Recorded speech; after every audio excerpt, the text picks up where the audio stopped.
Hello there, hi Poland. This is Franz Streichler from The Young Gods, and you're watching ChaosTv. I cannot ask you about one of your older works, the album in which you were showing your interpretation of Kurt Weill's songs. I have noticed that songs from that collection are still with the band. You are still performing them on numerous albums and quite often in very modified versions. And I would say that, for example, the September song that you have performed also with Mike Patton. Has it ever crossed your mind to rework the whole opera or the whole album? We were asked to play the whole album in a festival, and we did it. We had to rework some of the songs. Some of the songs we carried on, maybe half of them, and we play sometimes, like you said, in collaborations or with orchestra or even on stage. But I think, Kurt Weill and Brecht, when they wrote those tunes, it was something totally out of time.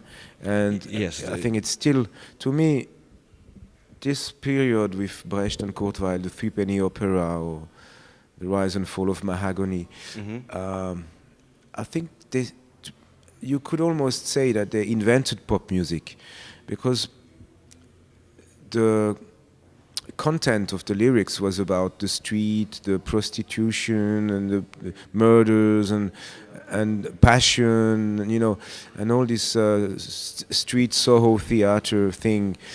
And there was also an underlying social political statement in there, which was very strong at the time.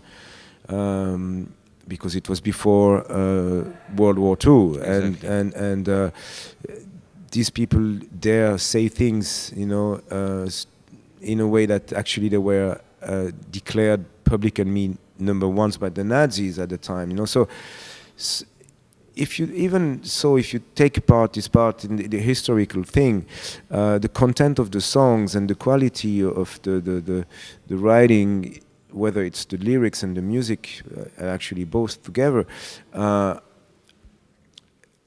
these are like timeless pieces of music. It's wonderful, and I think we are sons of Kurt Weill and Bertolt Brecht for sure.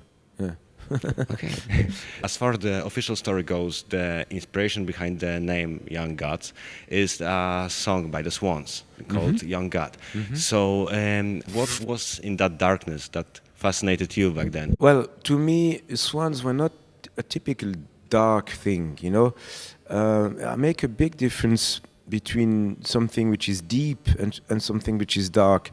I think the Swans, they go into the people where we have lots of things hidden inside, and it might be dark, but it's more deep, It's something sometimes we don't want to look because we want to avoid the subject. It's more passionate than dark, for example. Yeah, or contradictions we have inside, or desires, that kind of stuff. Which what makes us human, basically, right? Basically. So it's not necessarily dark, but it's just like hidden. So a lot of people are afraid of this profoundness or deepness, because it's not socially accepted to dig through those things. If I want to make it's not socially accepted, but if you want to make an example very simple, if you speak about death, is it dark to speak about death?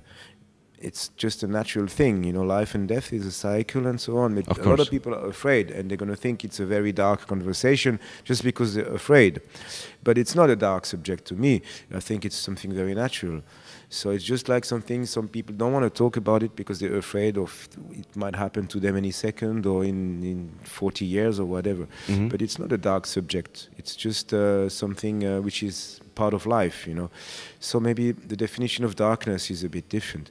But what I liked about the Swans at the time was that it was a little bit of a period where everybody was trying to play fast and faster, and how fast they can be and technical they can be. Yeah. And the Swans came up with something totally different, very, very slow, and it was like something More deep in the introvert. earth, you know, and like a potential volcano, but not bursting. But and there was something profound, you know, and especially in these first two records that they did at the time.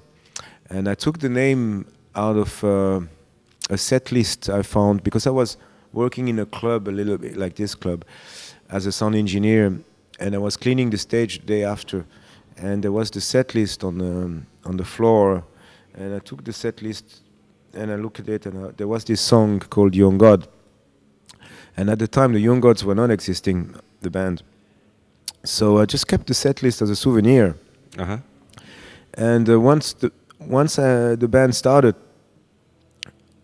I thought this would be a good name for the band, definitely. Everybody Knows album has been released by label Two Gentlemen and not by Ipecac Recording that has been releasing Yeah, your that's works true. before. Yeah. So my question is like, does it mean that your paths with Mike Patton as a publisher have No, parted? No, I'd love to be on Ipecac, but I thought, but their version is that they're not sure they can find the right way to release this record in the States. Okay. It's a bit too European, you know, that kind of thing. Now I know that Ipecac is like any label at the moment facing a lot of economic problems. Like you know? everyone. Yeah, like everyone. So it's maybe a mixture of those two factors, you know. But I'd love, because I think Ipecac is a fantastic label. You know, I like their rooster. I like most of the bands on Ipecac. Okay, thank you very much for You're your very time. welcome. You have answered all my questions.